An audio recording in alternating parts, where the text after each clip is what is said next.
What is up, everybody? We are back, WitherWords here, ready to rock and roll. And today we have a little mishmash of things going on. We're going to darken in Orlando. I'm going to show you how to enter the painted world. I'm going to show you how to kill another boss in the area that some people miss. And we're going to do a little bit of the Duke's Archive as well. Now, the first thing we're going to do here is we're going to darken in Orlando. If you're playing online, this might not be a good idea, especially if you're a new player. When you hit Guinevere here, like we're about to do, you will get a sort of permanent sin whenever you're in Orlando. See, we're getting a little cutscene here. Whenever you're in Orlando, you are now able to be invaded by Dark Moon Blades. And this, I think, is the most common area for those invasions. So if you do darken in Orlando, and you're going to play in human form, just understand that you've probably set yourself up for a lot of invasions. The reason we did that is because we're going to go kill Dark Sun Gwendolyn here. I don't have the Dark Moon Seance Ring, which if you have, would open up that statue at the bottom of the rotating tower. But if you kill Guinevere and go down to the bottom, that statue will have been removed, allowing you to go down and kill, or at least attempt to kill, Gwendolyn. Now, Gwendolyn himself isn't very hard, and I cut out a chunk there because it was just me running down to the bottom of the tower, which you guys don't want to see, I imagine. Gwendolyn himself is not very hard. However, if you get hit by him a few times, he can be pretty hard. It's really just a test of how quickly you can get yourself out of the way. He has a couple attacks. You see he's got one right there he just used where he shoots his bow at you. As long as you have a shield that blocks 100% physical damage, you should not have anything to worry about there. You should be able to block all that. You see I have a club on me. I switched to my occult club. I came in here the first time with my divine club, and it just wasn't doing very much damage to him. And it was taking forever. I actually died on purpose so that I could switch out to my occult club, or else it was going to take me like 10 minutes to kill this guy. But his main attack is going to be this attack right here. That's the one you want to watch out for. When he uses that attack, he kind of winds up and sort of brings it over his head and fires. Unlike the other one, which he just used there, where he sort of just brings it straight over his head and throws it down. The big blast is sort of a wind up. The little ones, he just goes and does it right away. And when he raises up on his little tentacle legs, that's when he's going to use his bow. If you're playing as a melee character, the gist of the fight is you want to make sure you don't get hit by those. As you see, I took a hit there even through my crest shield, which blocked a good chunk of the damage. I took a pretty big hit from that big one. So you want to be very careful. You want to keep that shield up. If you have the crest shield, I recommend using it for this fight.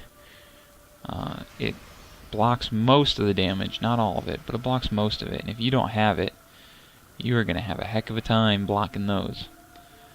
Otherwise, you can try to avoid. It is possible to avoid all his attacks. But if you're a melee character, you want to keep going from pillar to pillar as fast as you are comfortable with. Don't outpace yourself. And the goal is just to, once you get to the very last stretch, you see I'm like at the last stretch here, charge in, two-hand your weapon, and just start beating on him. If you are an actual melee character, which I'm not, at least not a pure one, you'll probably kill him pretty quickly. He doesn't have very high defenses. And I have not, my attack with this club is not very good because it's unupgraded. I didn't go back to upgrade it. This fight would have gone a lot quicker had I done so. But if you're a melee character, it should go a lot faster. If you're a ranged character, so using sorcery or whatever, this fight is maybe a little bit easier, or at least maybe a little bit quicker. You can get more shots in on him usually before he disappears.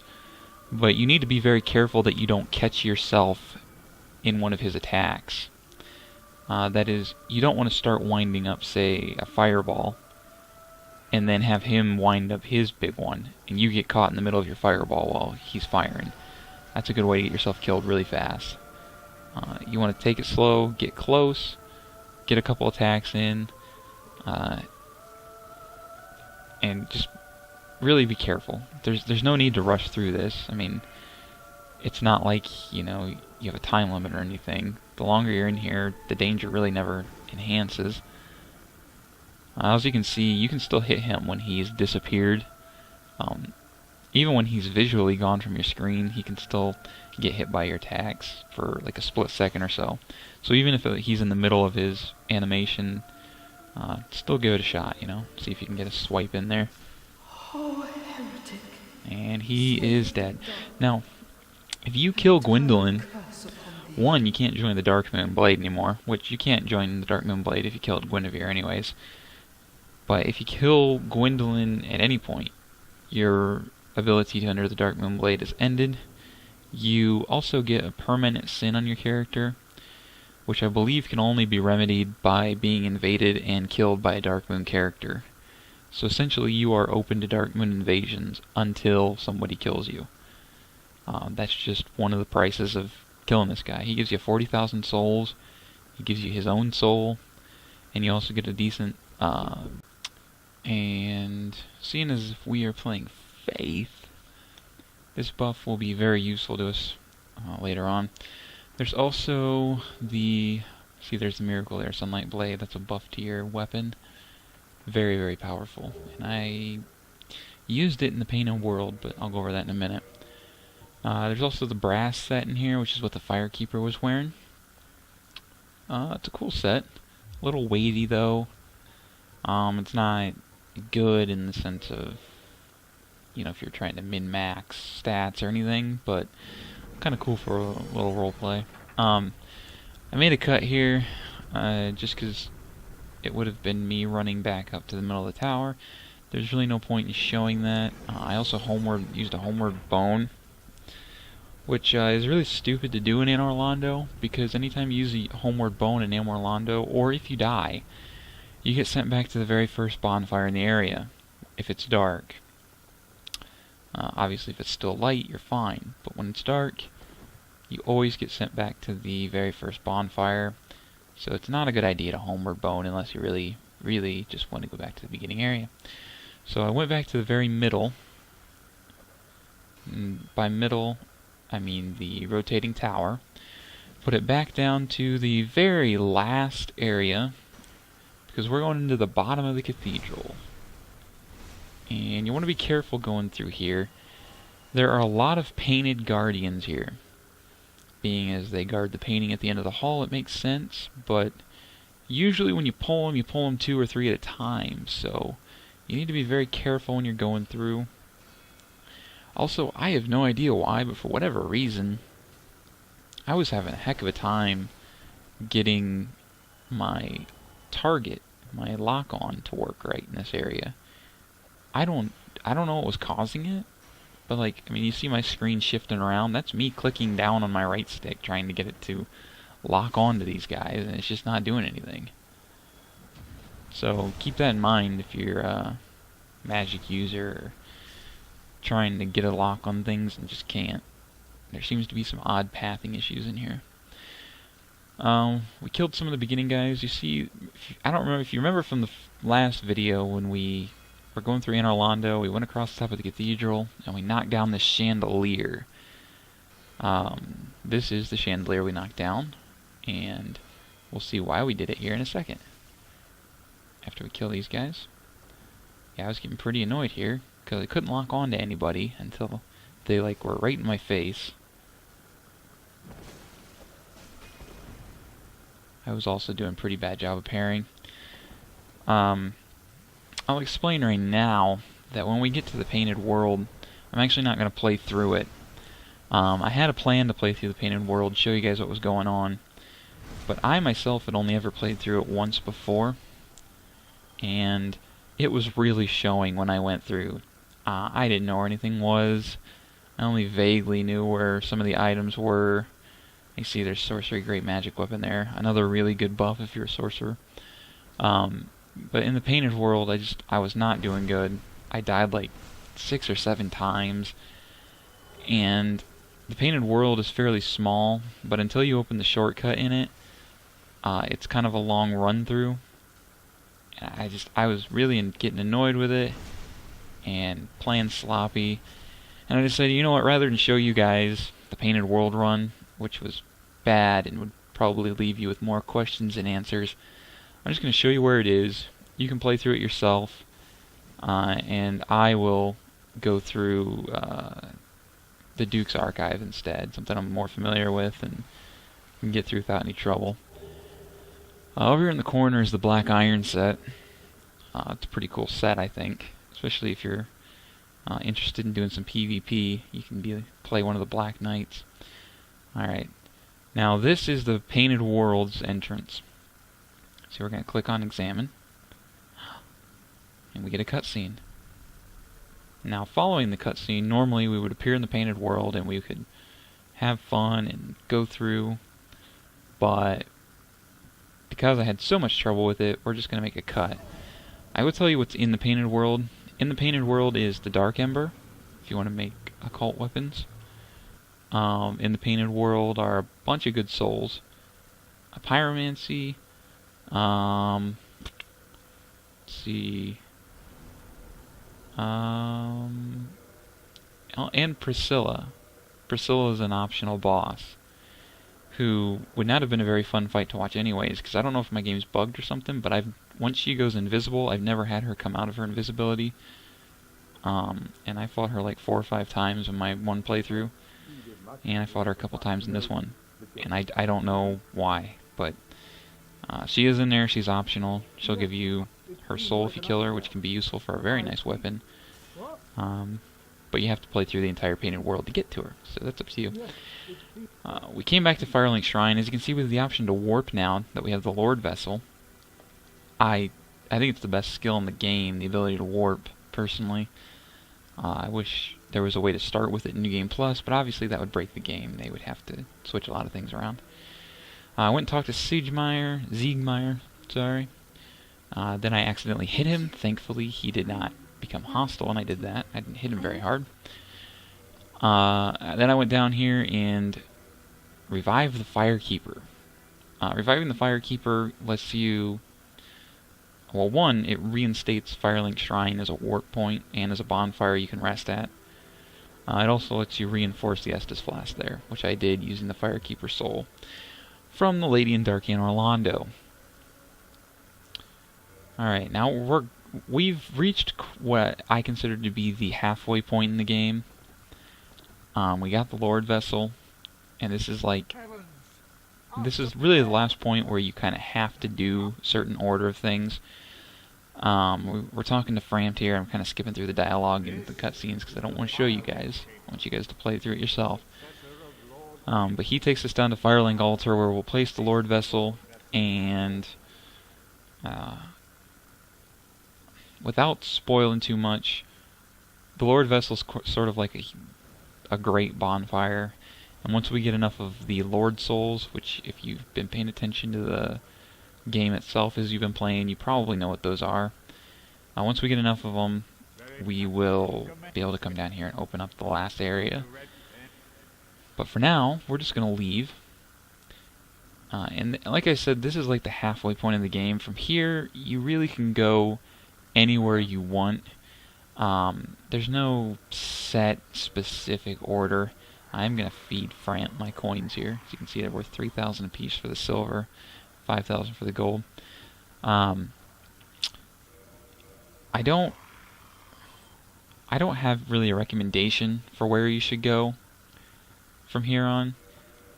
A lot of people like to go to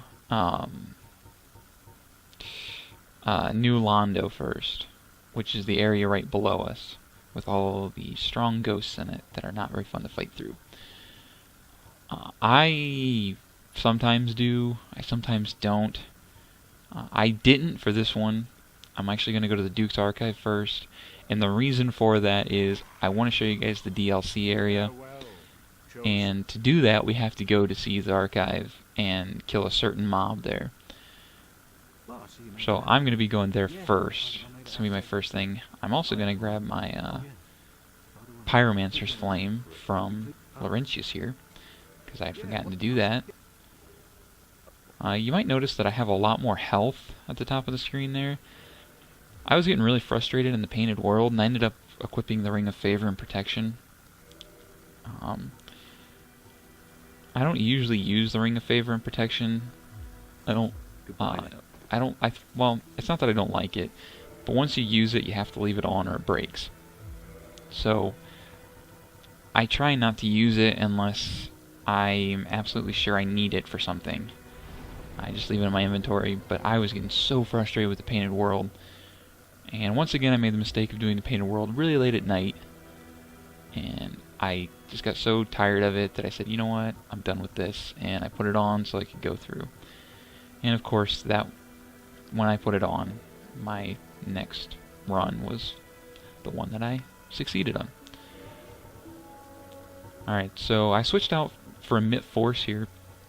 When you get back to Firelink from Anor Londo and talk to Siegmeyer there, answer yes to his question, he'll give you Emit Force. If you're not a faith-based character, you probably don't care. But for me, I'm going to use it because it's fairly powerful. It's especially useful in groups of enemies, because it can do quite a bit of damage, and it has a sort of AoE effect to it. As you can see right there, I got it equipped, but I'll use it later on. I won't use it here. The miracle itself is not one of the best miracles. I'll probably replace it later on, but for now it's better than what I have, and I feel like it'll do me more good. Alright, so I returned to Anor Londo. We're going to go to the Duke's Archive. We came out from the Firekeeper area. We're going to the left now. Now just keep in mind, if you don't darken Anor Londo, those the Iron Giants that are in the area, those guys are still going to be around. You will have to fight them. So just keep that in mind if you're coming through here. See, this chest right here is a Mimic. I'm going to bash his brains in real quick. Because I darkened Anor Londo, those Iron Knights aren't here, so I have nothing to worry about from them. This guy only drops a Crystal Halberd, which is really... it's not that great a weapon. I mean, it's useful, I suppose, if you have nothing else to use at the moment, but I don't really like crystal weapons. If you want crystal stuff, I suggest going down the sorcery path so you can get the crystal buff. See, I used Emit Force there. I'd switched out Power Within for now. I will put Power Within back in a bit, because Power Within can be useful to me. But for now, I switched it out for Emit Force. See, we went all the way to the left, we went up. Now, if you don't have the Lord Vessel, there will be a golden fog here. You won't be able to enter the area. But because we have the Lord Vessel, we're going to run through, because the fog is gone. And there are 2 boars in here. 2 of those metal boars that I just hate so much. Mainly because there's not enough room to maneuver in here. It's really annoying. But thankfully our lightning spear still does a lot of damage to him. If you fought the first boar, you might notice that this one has a little more armor on him. The very first boar in the game, you can actually backstab that boar. A lot of people don't know that. You can backstab him and it'll do backstab damage. These guys can't be backstabbed. They have armor plating on their back. So keep that in mind. You are going to have to beat them legit. The easiest way to kill them if you're a melee character is to get them to do an animation, sort of like that there, and then do a running jump attack. You hit forward on your stick and R2 at the same time.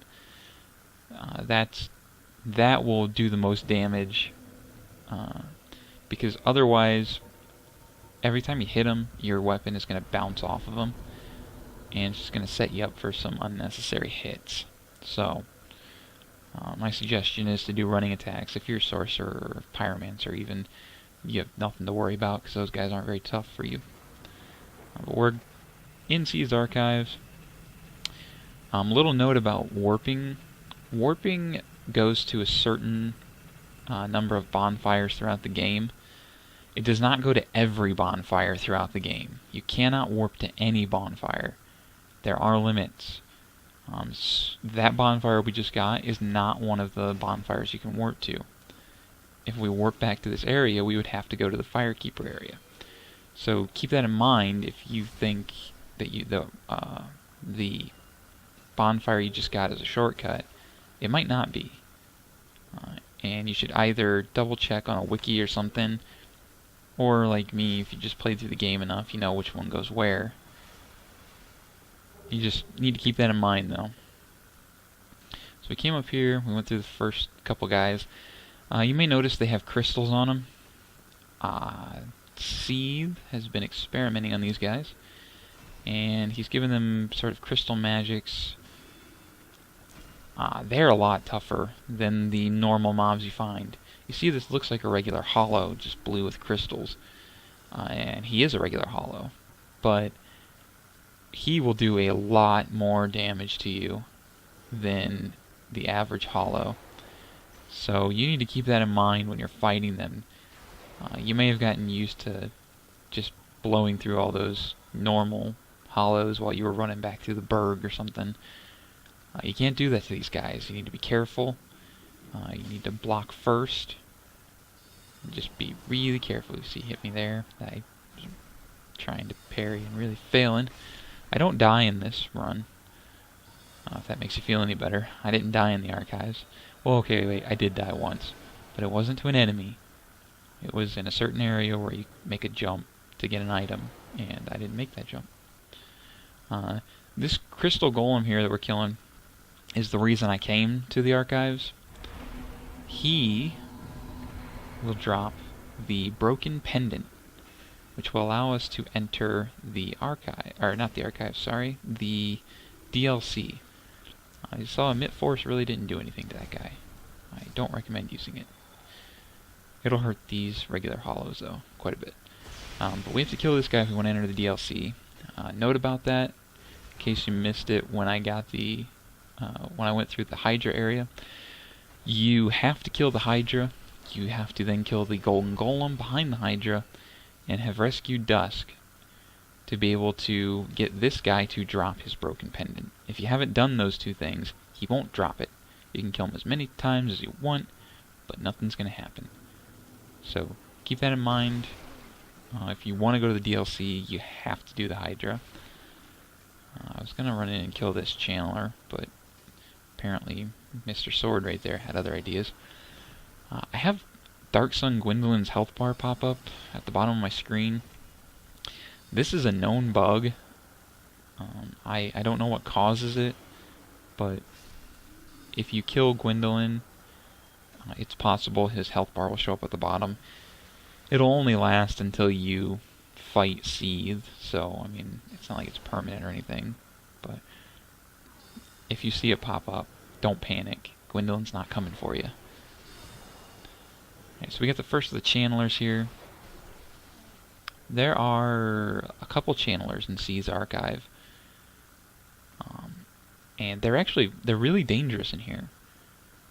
Mainly because you have these crystal hollows all around, and they already do a pretty good chunk of damage. But if you let him get his buff off, their damage can become lethal.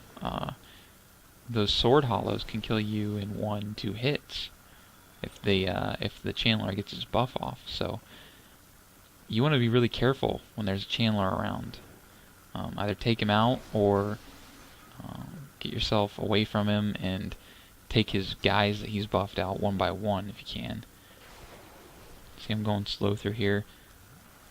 There aren't a lot of enemies in here, but they're in places that can catch you by surprise. Like this guy here was hiding under the stairs.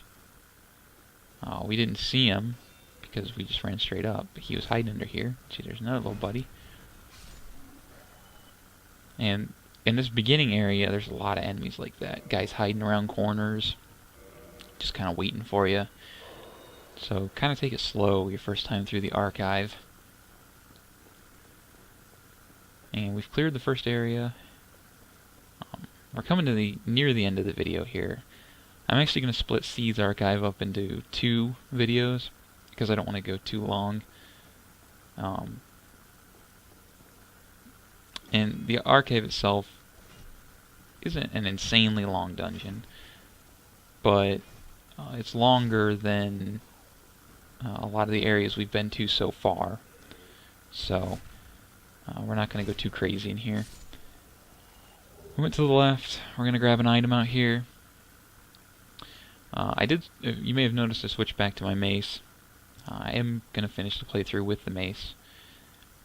I hate it. I really do. I wanted to stick with that occult club, but I'm going to stick with the mace. It kind of cripples me a bit, and I think that's probably better for the integrity of the playthrough. But good lord, as soon as it's done, I'm going to go and just do a playthrough with any weapon. I don't care what weapon it is. Any weapon. But it's going to happen. It's going to be glorious. We're going to the end here of this hallway. There are chests, quite a few chests in Seath's archive, just kind of lying around. But you need to be really careful because there's also a few mimics here. This chest right here is a mimic, and I didn't really feel like fighting it in this enclosed space, so I just used Lloyd's Talisman on it. But there are a couple mimics in Seath's archive, so when you're going through, double check those guys before you try to open the chest. Don't get yourself killed needlessly. You dropped the Crystal Knight Shield. The crystal stuff is more powerful than regular items, but they can't be repaired. They can sort of be repaired if you upgrade them to the next tier, but eventually they're going to break, and when they break, that's it. You can't do anything else with them. You can't repair them. So I personally don't ever use the crystal stuff. If you had no upgraded weapons, and say you were coming to Seath, or a boss just tough, and you needed that extra oomph, then I suppose you could find a reason to use it. But odds are, by the time you've gotten here, you probably have a weapon that's as good or better than those crystal weapons, and you probably don't want to use them. Alright, we went to the top of the elevator. We have one more enemy to kill. This guy up ahead is a Crystal Knight. I have no idea what he's supposed to be. I don't know if he's a knight who came up here and got himself caught in Seath's area. I don't know if he was supposed to be... I mean, he walks like a Black Knight. He's got a Black Knight sword, it looks like. But... or maybe it's a Crystal Greatsword, I'm not sure. Either way, I don't know, he seems kind of out of place to me in this area. I don't know what his purpose is. He's the only one in the area. And later on, you can get the crystal armor that he's wearing. Which, again, I don't really recommend wearing yourself, but, you know, it's up to you. He does have an interesting look about him. And I kind of wish you could get his armor without it being crystallized. I think that would look kind of cool. But he's dead. I should also note, he's using a crystal weapon. He hits very hard. You want to be really careful if you come up on him. He'll hit quite a bit harder than you'd expect. So we're going to go to the top of the tower here. Now, note before we go in, you're going to see me change to a Ring of Sacrifice. Through this fog door is our first encounter with Seath. And he cannot be killed in this encounter. You can't kill him. Don't even bother trying. So we came in there. He's a giant dragon, looks pretty imposing, and we can't do anything to him. So you're going to die when you come in here. You have no choice. I suggest you put on a Ring of Sacrifice. Now, if you don't have a Ring of Sacrifice and you come up here, you can get back to this area later. Say if you really need those souls or whatever you had. But I would really suggest using a Ring of Sacrifice if you have stuff you don't want to lose. And that's that. We're dead. This is the end of the video here. We're going to be cutting it off. We see we awoke in a sort of little prison here. This is the only scripted death event in the game. You have to die. And you pop up here. But this is going to be it for the video. Next time, we're going to finish off the run through the archive and see what else we can get, what other trouble we can get into.